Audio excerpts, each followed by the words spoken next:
Website සම්බන්ධයෙන් පොඩි දෙයක් තියෙනවා මේ කියන්න. ඔයාලට මෙතන පේනවා ඇති. මෙතන තියෙනවා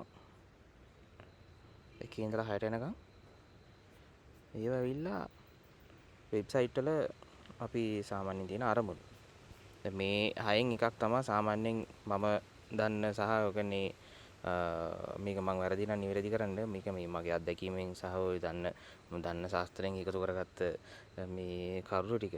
දැන් මෙතෙන් තමයි ඉතින් අපි මේ වෙබ්සයිට් එකක් කරන්න යනකොට මේ ඒකේ අරමුණ මොකක්ද කියලා බලන්න තියෙන්නේ. ඒ කියන්නේ අපිට අරමුණ මොකක්ද කියලා ඒක අපි කරන දැන් අපි දැන් මම දැන් උදාහරණයක් විදිහට මම හදනවා නම් වෙබ්සයිට් එකක් දැන් මම කැමති මොන හරි දේවල් ටිකක් කියලා දෙන්න. එතකොට මම කැමති knowledge sharing type එකේ වෙබ්සයිට් එකක් හරි මොකක් හරි. ඒ කියන්නේ knowledge sharing purpose එක නැත්නම් knowledge sharing කියන එක අර දැනුම බෙදන අරමුණින් කරන්න ඒ වගේ දෙයකට තමයි මට වෙබ්සයිට් එකක් ඕනේ. එතකොට මම හදන්නේ මේ නම්බර 6ට දාලා තියෙන්නේ. කෝ ගන්නවල හරි නැත්නම් knowledge sharing. මම මේ ඉංග්‍රීසි වචන දාලා තියෙන්නේ ප්‍රධාන හේතුව මේ සිංහල වචන දාලා IT වලට මේ ට්‍රාන්ස්ලේට් කරපු වචන මම කියන්නේ ඒක නරකයි කියලා. හැබැයි අර ඊට වැඩිය අර ඉන්ඩස්ට්‍රි එක ගැන මොකක් හරි අවබෝධයක් ගන්න පුළුවන් ඉංග්‍රීසියෙන්ම ඒ ටික දැනගෙන හිටියනම් සහ ඉතින් අපි දැන් මෙහෙම මම සිංහලෙන් මේවා එක්ස්ප්ලেইন කරාට පැහැදිලි කරාට ඉන්ඩස්ට්‍රි එක යනකොට හැමදේම ඉංග්‍රීසියෙන් තමයි තියෙන්නේ. එතකොට දැන් මේක මුලදී අඩිය අල්ලගන්න නිකන් මුලදී අඩිය තියාගන්න එක්කෙනෙක්ට නැත්තම් මේක නිකන් බේසික් එක දෙයක් ඉගෙන ගන්න මුලදී සිංහලෙන් මේක අල්ලගත්තට මම රෙකමන්ඩ් කරන්නේ අර ඉංග්‍රීසියෙන් තියෙන ටියුටෝරියල් එක හරි බලන්න. මේක මම දෙන්නේ ඔය සොනික පටස් ඔය කියන්නේ ඒ වගේ දෙයක් ඉගෙන ගන්න තමයි. මෙතන මේ ටික තමයි දැන් ඕනේ වෙබ්සයිට් එකක් ගත්තොත් ඒ කියන්නේ මට තේරෙන හැටියට මෙතන මොන හරි තියෙනවා නම් වෙනස්කම් මොන හරි තියෙනවා නම් අප්ඩේට් වෙන්න තියෙනවා නම් මේ ඩිස්කෂන් එකක් දාමු කමෙන්ට් සෙක්ෂන් එකේ හරි පර්සනල් මැසේජ් එකක් හරි දාන්න අපි ඊට පස්සේ ඒක එක්ස්ටෙන්ඩ් කරලා වෙන මොන හරි අප්ඩේට් එකක් වීඩියෝ එකකින් දාමු. මේ මට මේ ටික තමයි පෙන්වන්න ඕන වුනේ. වෙබ්සයිට් එකක තියෙන අරමුණු 6ක් ඉතින් මේ ටික පළවෙනි අරමුණ තමයි ඉතින් අපිට ඔන්ලයින් පේන්න ඉන්න ඕනේ. ඒකට තමයි ඉතින් මේන්ම එක තියෙන්නේ. ඊට පස්සේ අපේ විස්තර ෂෙයා කරන්න ඕනේ මේ වෙබ්සයිට් එකේ. ඊට පස්සේ අපේ වෙබ්සයිට් එකකින් ඒ කියන්නේ තුන්වෙනි පාර්ශ්වය නැත්තම් වෙන පාර්ශ්වයක් එක්ක සම්බන්ධ වෙන්න මොකක් හරි විදිහක් හදන්න පුළුවන්.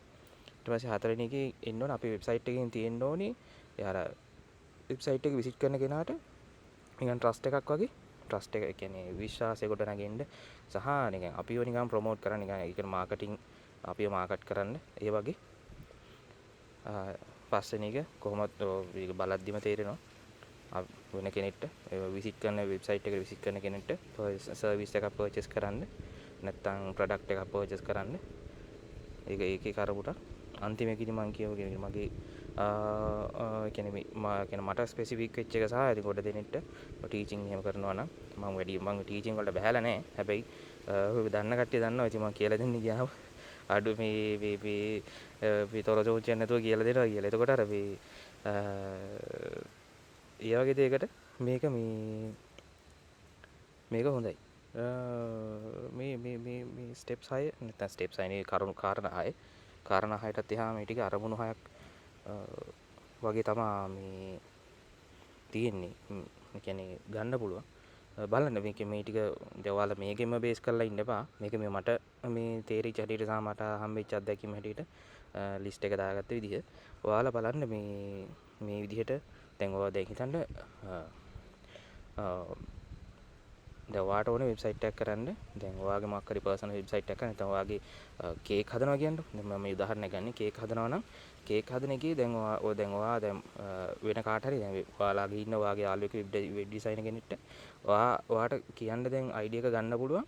දැන් මගේ අරමුණ මේක. දැන් මම කේක් හදනවා නම් මට ඕනේ කේක් එක සේල් කරගන්න, කේක් එකේ ෆොටෝස් ටික දාන්න, කේක් එකේ ඉන්ෆෝමේෂන් ෂෙයා කරන්න, කේක් එකේ කේක් වල මේ ප්‍රයිසින් දාන්න, කේක් ඔයාට පුළුවන් ඕනනම් කේක් හදන හැටි කෝස් එකක් දාලා මේ නම්බර 6න් පෙන්නනවා වගේ කේක් හදන හැටි කෝස් එකක් දාලා කෝස් එක සෙල් කරන්න.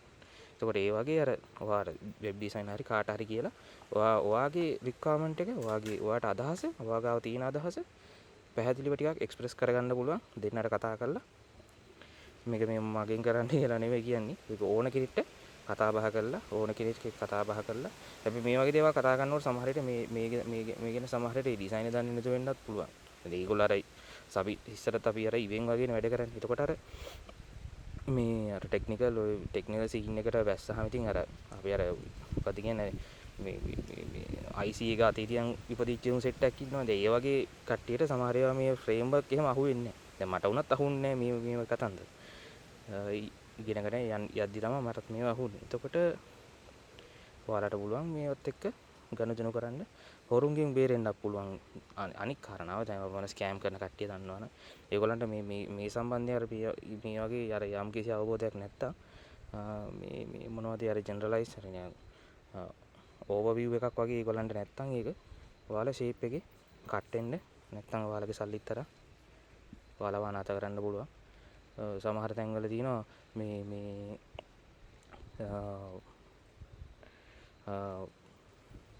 ඒවා වෙනම කතා කරන්න ඕන කේස්. ඒක අපි වෙනම හිමිස කතා කරමු මේ වෙලාවක හම්බුනොත්. මේක හොඳයි ස්කෑමර්ස්ලාගෙන් එහෙම බේරෙන්න. ඊළඟට මම හිමින් සැරේ වෙන එක කියලා දෙන්නම් කොහොමද හොස්ටිං ඩොමේන් එහෙම කරන්න කියලා. ඒක අපි බලමු හිමින් සැරේ වීඩියෝ එකක් තෝරගන්න. එතකොට පුළුවන් අර එතකොට දැන් ඔයාගේ රික්වයර්මන්ට් එක තියෙනවා. ඔයා දැනුවත් ඔයා වෙබ්සයිට් එක කරන්නේ. ඒ කියන්නේ ඔයාගේ වෙබ්සයිට් එක හැන්ඩල් වෙන්නේ කොහොමද කියලා. එතකොට වෙන කෙනෙක්ට බෑ ඔයාව නිකන් ඔය කියන්නේ අන්දනවා කියලා. අන්දනන්න බෑ. එතකොට මේ ඔයා සබ්ජෙක්ට් එක ගැන දැනුවත් වෙලා තමයි ගාන නිගෝෂিয়েට් කරගන්න ඕන. අඩුවට කරන්න කියනවා නේ මම කියන්නේ. දැන් මම මේ ටික පෙන්නවවත් සමහර ඒවා අඩු ඔප්ෂන් දැන් අර මම කලින් වීඩියෝ එකක පෙන්නා වගේ TLD ලිස්ට් එකේ වගේ ඩොමේන් එහෙම අඩුවට ගන්න පුළුවන්. හැබැයි අඩුවට ඔයා කාට හරි කියලා ගන්නවා නම් දෙයා ඒකට කාලයක් මිඩංගු කරනවනේ. කාලයක් ඒකට යොදවලා account හදලා සමහරකට ඔයා ඒ account හදන විදිහ දන්නේ නැතුව ඉන්න පුළුවන්. සමහර විට දැන් එතකොට ඒ ටික එයා හදලා ඔක්කොම කරලා එයාගේ සමහර විට සර්විස් charge එකකුත් දාලා ඒ ඩොමේන් එක එකතු කරලා කියන්න පුළුවන්. එතකොට ඉතින් ඔයාලට ඒක මේ එයා ඒක පැහැදිලිව කියන්න ඕනේ. දැන් ඉන්වොයිස් එක හරි පැහැදිලිව දාන්න ඕනේ. දාලා ඒක ඔයාලත් එක්ක ඩිස්කෂන් එක කරලා ඒක සාමාන්‍ය ප්‍රොෆෙෂනල් සර්විස් එකක් කියන්නේ ඒකටනේ. ඒවා ඔයාලා කතා බහ කරලා කරගන්න. මේක මං ඉක්මනට කියන්න බැලුවේ මෙන්න මේ කාරණා 6 දැන් වෙබ්සයිට් එක අපි හදා ගන්නවා නම් මේ ටික ඉතින් මේ ටික තමයි සාමාන්‍ය අරමුණු 6. මේකේ දීර්ඝ විස්තරයක් දැන් මේවා දීර්ඝ කරලා නිකන් එක්සැම්පල් එකක් ඕන නම් මට පොඩ්ඩක් කියන්න මං හිමිට කියන්න. මේ ටික හැබැයි හොඳ බේස් පොයින්ට් එකක් නිකන් බේස් එකක් වගේ තියාගන්න පුළුවන් ඔයාලට. මේ ඔයාලගේ රිසර්ච් එකක් හරි මොකක් හරි කරන්න ඔයාලගේම වැඩකට. හරි එහෙනම් ජය වේවා.